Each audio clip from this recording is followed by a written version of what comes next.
Welcome to Tea with Temi. I hope everyone's okay. I hope you're having a good day. I hope you've had a good night. I don't know, either one. I just hope that you're okay while you're watching this. I hope you're smiling. I hope you're happy. Welcome to another day episode. I don't know, talk with Temi. The topic of conversation today is belief. This is a big one, and I could talk forever on this because God has really taken me on a journey of belief. I've had so many dreams. I dream. A lot of my dreams come true. There was one that I had, there's a weird one of me meeting Dagote, and literally 2 days later I met him. Weird. But not really weird, because when God gives me dreams, there's always a message in it. And so I dream often. Sometimes it's for me, sometimes it's for other people, but I enjoy them, and I'm grateful to have that gift. Belief. The topic of beliefs is one that God has really, he's really been pressing on me in the last 2 years. I think when my dad passed away, that was really a time where I just kind of just let go of everything, and it was just me and God, and it's kind of just been me and God for a while now, and it's been a journey. It's been a very good and interesting journey of insight, foresight, of revelation, of heightening of all my giftings, of understanding, of knowledge, of wisdom, and I have thoroughly enjoyed it. But one of the things he really started me on back in 2019 was my heart and belief. And I think, again, it's a pattern in society where we talk a lot, but do we really believe in what we're saying? And I'm a culprit of this, because I used to talk a lot.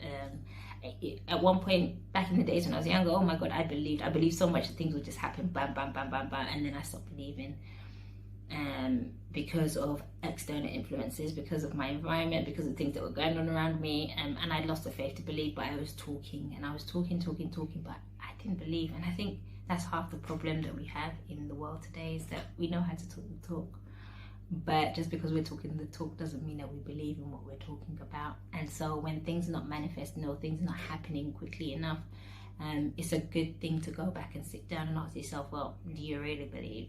And you will find that there's a lot of obstacles in that thought pattern. There's a lot of things that you hadn't identified before, because you were just kind of automatically saying I believed, or try automatically having those affirmations that you've been saying for the last 6 months that haven't transpired because you didn't really believe. And I think that's where we separate ourselves from God. That's where we separate our manifestations from coming, because in order for you to receive something, you have to believe it. And so if you're not receiving it, then that means that you yourself don't really believe in it, really believe it's possible, or really believe in what you're saying.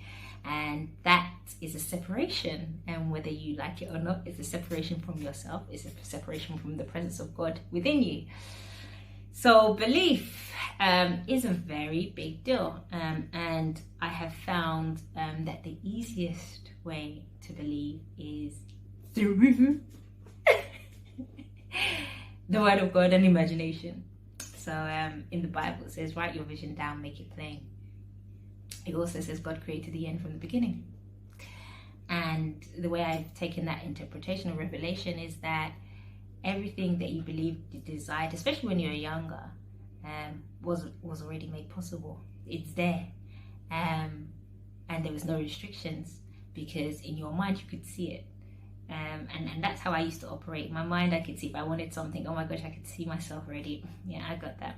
Yeah, and this is that. And I used to tell people that, yeah, I'm going to drive this car, and it used to happen because I actually saw it. And that's how my belief started kind of being activated. I write a lot. over the years. I didn't think I used to write that much, but gosh, with the amount of notebooks I have under my bed, I realize I write a lot. So in those writings is where I found a lot of my beliefs, more than what I said. I think imagination helps with your belief, because you can see what it looks like. So that seeing what it looks like is that end part from the beginning. And it helps block out other people's opinions. Now, some of the things you believe might be a bit crazy, cuckoo, gaga, la la, but as long as it's good, it's coming from a good place, then it's possible. And you shouldn't subject yourself to not believing in it because you feel that other people won't believe in it. The reason why you were gifted with such a belief is because you have the presence of God inside, and there's nothing that's too small for you not to believe in, because you have God now. God is the creator of the whole universe. So if we look at that compared to the little thing that we're trying to believe in, there is a lot of room in you and for you to believe. I think in this generation, in this time especially, we need to come to a place where we align ourselves with the beliefs, good beliefs, again, that things are possible, things will happen, without the lip service, but truly identifying within us that no matter if the outside world does not agree, does not believe, if you believe in your heart and you feel confident enough, then it will come to pass. If you're believing in something, believe that you will do it. You don't need somebody external to do it, because you have a presence within you that's ready, willing, available to do it for you. But that ready, willingness, and availability is that alignment and that unity with the presence of God in you to believe.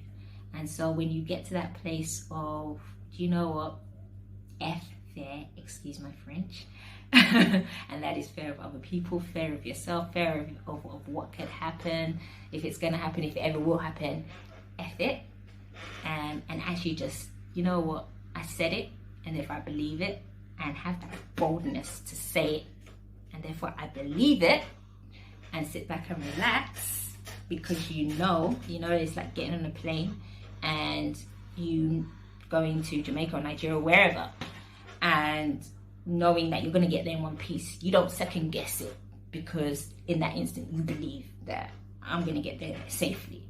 Like, ain't nothing happened to me. I already figured out that I'm going to this place, that place, and that place. I'm going to do this. You've already kind of pictured the end before you even got there, right? And from the beginning, right?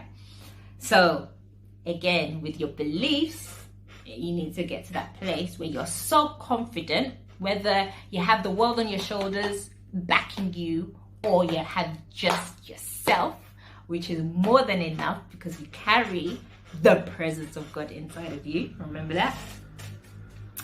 That you believe, you trust, you let go, and you let God just do what he needs to do. So even in illnesses, I say the same thing.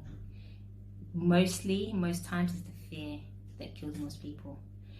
The belief that you can get better is what will drive you. The belief in your mind is a mental thing. That it's possible is what will sustain you and what will keep you. The belief that you have a purpose that you need to fulfill, the belief that you have value that you need to add, is what will keep you. So that essence, or that feeling of belief, it's weighty, and it's weighty because it carries a lot, and it's weighty because it's something that you have to align to internally, and you have to debunk words that have been spoken to you outside. You have to debunk fears, you have to debunk opinions, you have to debunk everything that probably makes sense in reality. Debunk it, and know that if you have a strong feeling, desire, presence, if you have a strong notion that it probably is right, and that you should go on, believe in it, trust in it, because in the end it will work out for good if it's meant for good. Even if it's meant for bad sometimes, although I don't encourage that at all, because with everything there's a consequence. If you do something bad, there's always a consequence, whether you like it or not. If you do something good, my friend, I'd rather good consequences than bad consequences. So try as best as possible to believe in good things, in positive things, that will bring you positive consequences. So yeah, believe. Please take the time out to fully believe, fully trust, especially when we talk about God. Like, I have come to the opinion now that I know what I know about God. He is absolutely amazing, and there is nothing that is impossible for him. So then that means that there is nothing that is impossible for me, because the good book says he lives in me and he does his good will through me. So therefore, ain't nothing impossible for me, because I'm my Father's child. So yeah, keep your opinions to yourself. This is how I feel. This is how I feel, and this is what I know. I appreciate your opinions, don't get me wrong. I appreciate them, because look, if I don't use it now, I may use it later or never, who knows if it's applicable to me. I appreciate it, but at the same time, I know who I am, and that alone is enlightenment to me, and I will always go on what I feel that he's telling me to do. So yeah, believe in the right way. Take time out, sit with God, and be still. But apart from that, I'm grateful. Thank you for taking time out to listen to me. As always, if you have any questions, anything you want to say, please email me and send me a message. Take care. Have a great day.